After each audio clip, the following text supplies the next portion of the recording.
Hi, I'm Andy Randall, CEO at Arku, the leading provider of solutions for the in-house resourcing community.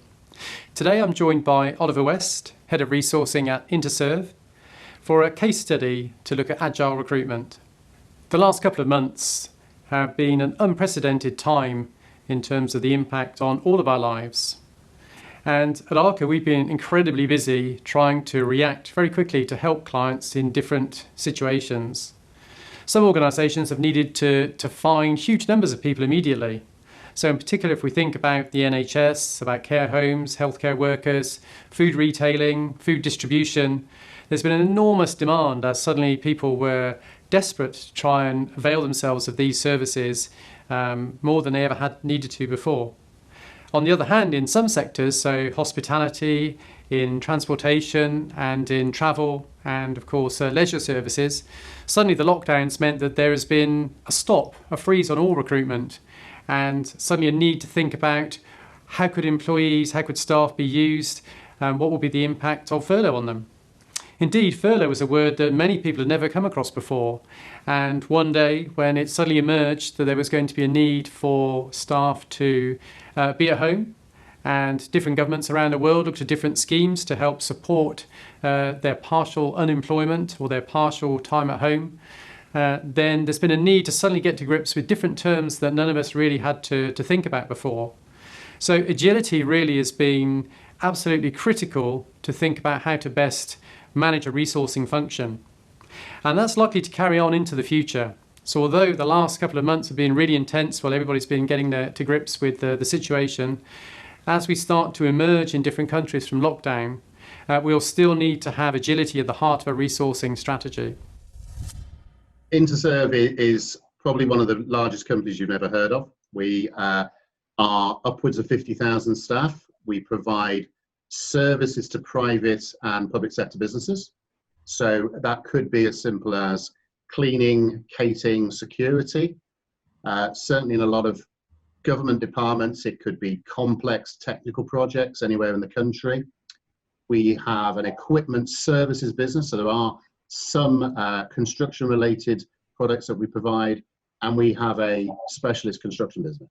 So if you're traveling the high streets, and those were the days, you may well be passing to shops that we've cleaned and we provide security for, travel clients, hospitality clients, and so on. Much of this activity happens, perhaps you and I get up in the morning, so it isn't the most visible brand, but certainly a large business with a big, diverse spread. We recruit in excess of 10,000 people a year. My team particularly focuses on the salaried recruitment, which is about 3,000 hires. They can be office-based staff, they can be technical staff, engineers, a lot of customer service staff. So we are the biggest recruiter of front of house roles, receptionists and the like.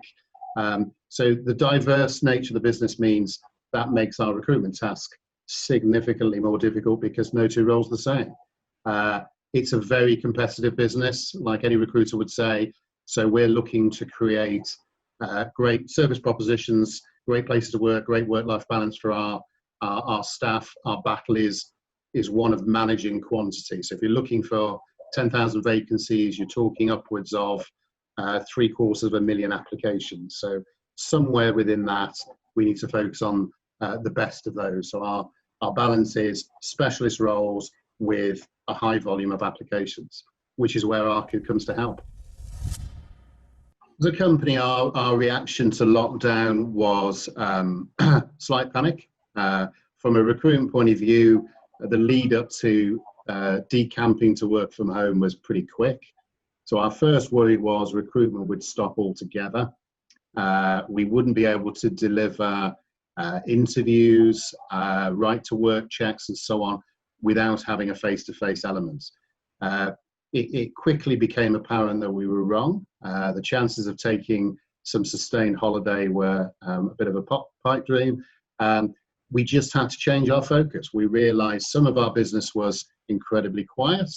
Some of our business, health, government departments, we've never seen such a busy period. So being nimble, I think I probably had 3 hours off before my first Zoom call began. and we have a new reality. Weeks and weeks and weeks on, we're operating in a different way, but we're definitely still operating. In our world, it's been 2 Nightingale hospitals.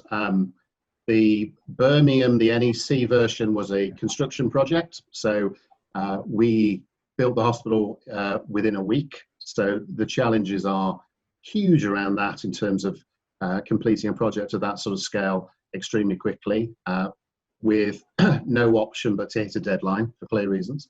Manchester was different. So Manchester was already built.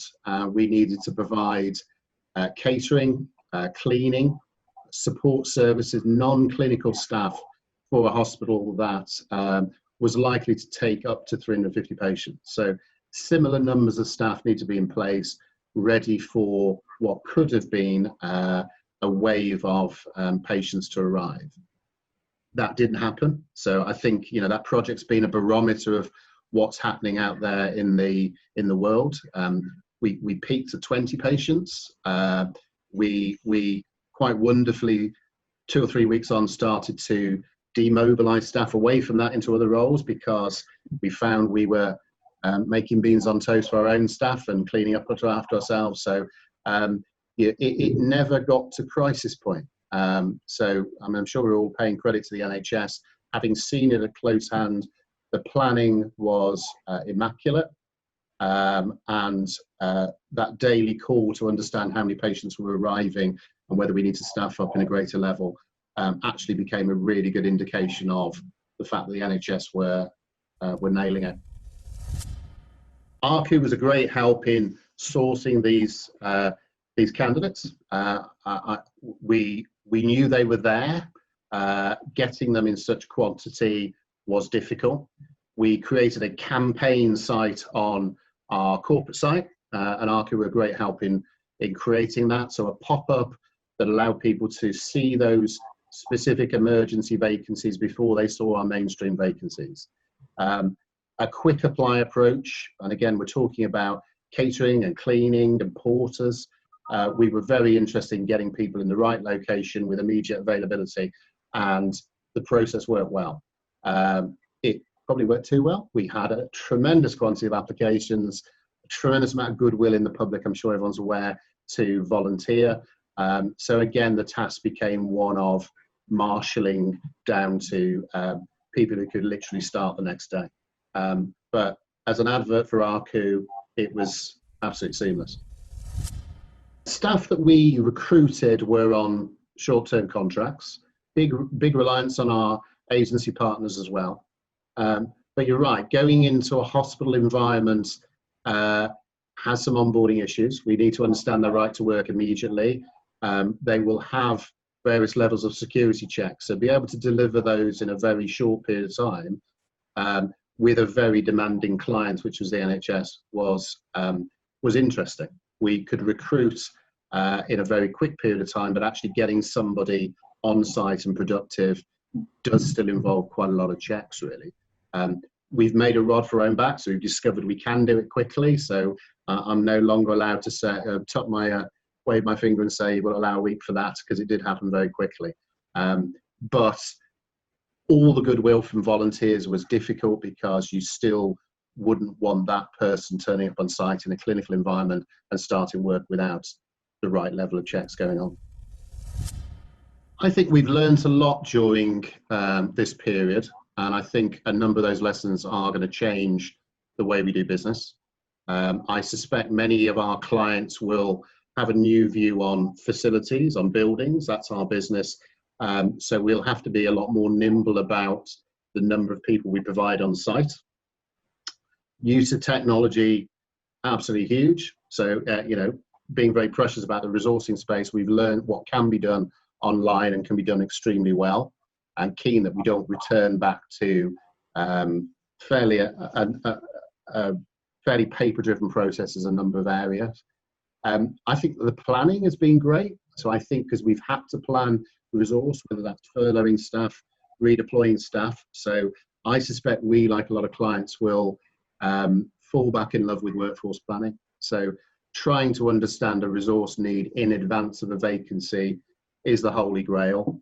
And having been forced into do that because we have an emergency, again, keen to make sure that we're a lot more strategic in our planning going forward. So hopefully we're more of a thinking company going forward, and certainly resourcing, less knee-jerk reactions to vacancies, more long-term resource planning seems to be where we should be taking the company. Some of the changes with the selection element of resourcing are positive. I think that was one of the initial worries, that face-to-face is so dominant as a way to select staff. What we've seen is more rigor put into that front-end selection. So the ability to pick up the phone, because that's your alternative, the ability to use video conferencing brings that first stage forward. So our time to offer has actually decreased because people are putting more rigor into that front end, and recruiters will know that that's where you see the volume of candidates. It's not a later stage. So there's a role for face-to-face further down the line, subject to social distancing. But I think what's been impressive is the rigor with which people have used technology and the telephone to get on with recruitment. There hasn't been a delay. It actually has enabled, I would hope in the long term, to make a better selection decision. And again, absolutely no reason why we can't learn those lessons and apply that into the new normal. We've moved all of our offer management, form filling, acceptance of offers online, and it's been amazingly powerful. I mean, certainly during this downtime, that bit, if that was paperwork, would have killed us really. And we're now talking to Kate Salisbury about doing some induction activity really. So I think, where we've had clients come and knows of what we do, that seems to be the thing that they were most impressed with really. I think as an in-house recruiter, we should work on the word resourcing rather than recruitment. I think the value we add as recruiters to identify candidates and employ candidates, absolutely fine. I think businesses, whether they acknowledge it or not, need to learn that this is a planning task. We need to think about things like internal skills, talent pooling, think about redeploying staff. It's all part of the same. We have a need for a resource. Where do we get that resource from? So my tip would be, if you haven't done it already, this is a valuable time to understand the huge scope of what we can do as recruiters that doesn't start with a vacancy requisition and doesn't end with an offer being sent. I think we're learning that as a business. I suspect we'll all return to a normal again at some stage, which is fabulously busy. So my number one tip would be, if you have any downtime, this is strategic time, guys. This is the time when we come out of the blocks a better function, better value adding, and we remind businesses that they perhaps should have done this some time ago and paid us bigger bucks. So the first step of thinking about agility was really for people like Oliver, who are running resourcing functions, to think about what was needed, what were going to be the tactics, and how would this fit in with the overall long-term strategy. And equally for people like Arku, to understand how can we best support Oliver in the tools that were needed. Now, of course, the next challenge that appears is really thinking about communication with the communities of candidates and employees who are impacted. So it's a first thing to really understand and think about all these changes and the competing objectives for how to manage a resourcing strategy. But for those candidate communities, they need to have information. They need to have information presented in a way that's easy for them to digest and to understand what's relevant for them. So one of the things that we've been really pioneering is looking around portals designed for different groups of people to get the information they need. So a nice easy example for some clients would be where we've built a furlough management system. So there's a place where all employees who are on furlough can go and find information, have questions answered for them, be able to keep in touch with their organisation, to understand the implications, to have ideas of things they could spend their time on while they're on furlough, but also to think about how would they come back. So not having to navigate through a corporate intranet or the corporate website for general information or relying on an email, but having a destination somewhere they can go to find out information that's specific and targeted for them, and also have messages from key stakeholders that will be talking directly to them as a discrete community of people who have a special interest in what's going on with the organisation.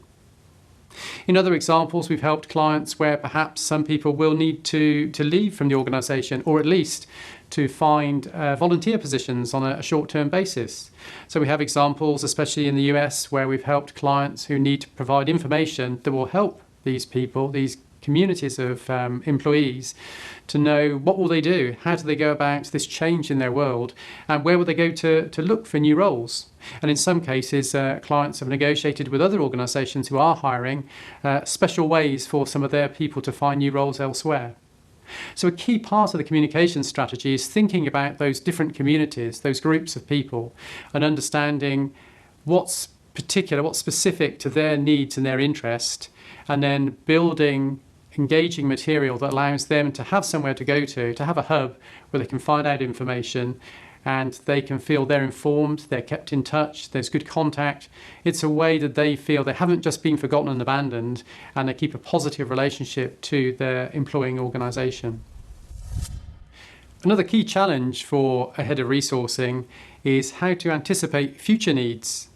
So on the one hand, reacting to what's going on today immediately, but still not being driven completely off the overall longer term strategy for how an organisation will need to grow. So this kind of balance between tactics and strategy can be quite key. And this is where things like talent pools can come in. So with talent pools, there's an opportunity to signal to candidates or potential candidates for the future that although you may not have a vacancy open right now today, that there are some key areas of roles where an organisation is going to be hiring and wants to keep in touch, wants to know those people, build a relationship ready for when circumstances change and there's the option to open up a vacancy.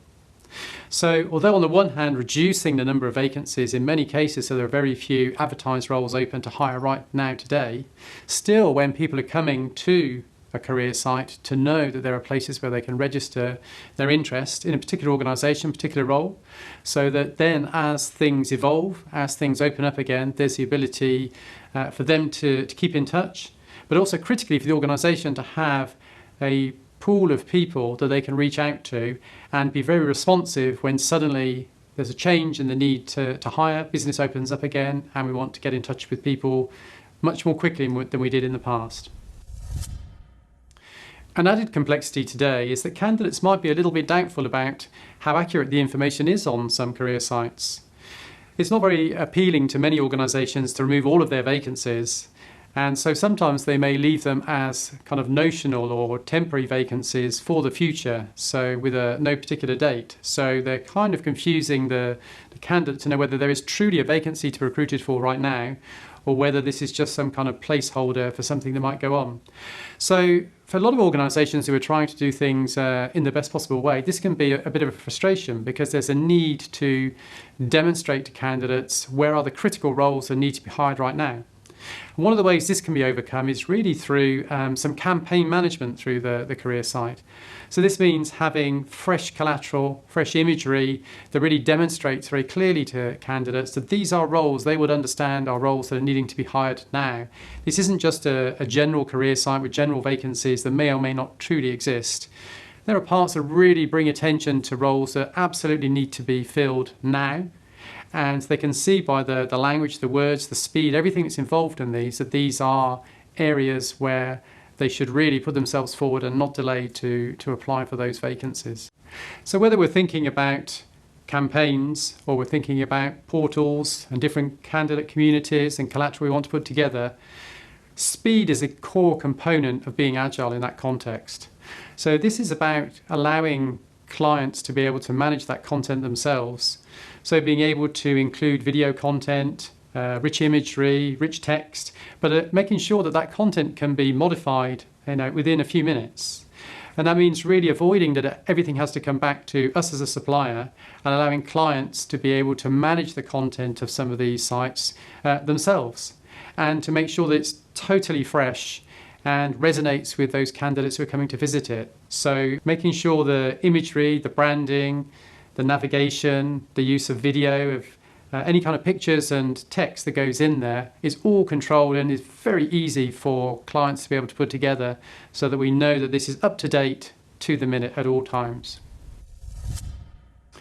Recent times have also really put the magnifying glass on the tools that we use for selection.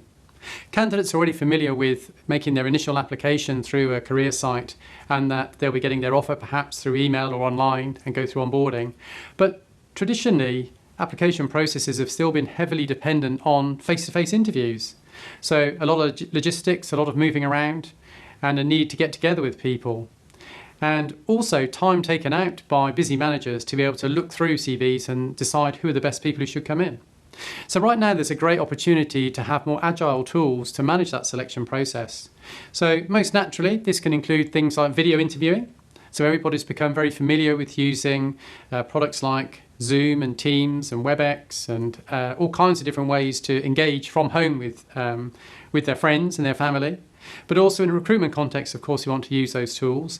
But having a more scientific way to go through the assessment of those candidates and the answers, so being consistent in terms of the questions that are asked and having a structured process to understand which are the best answers, so who is really performing best through that medium.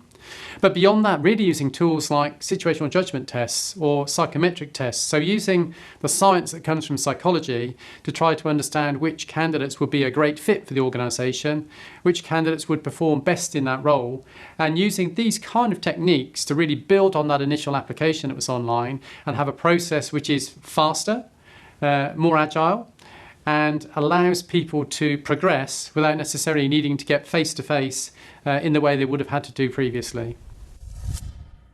So fascinating to hear today from Oliver about some of the challenges that have been facing Interserve, and in terms of his role as head of resourcing, the tactics he's had to deploy in the short term and how that needs to fit in with the overall strategy. So hopefully you might have got some ideas about perhaps ways that at Arcu we might be able to help your organisation too. Thank you.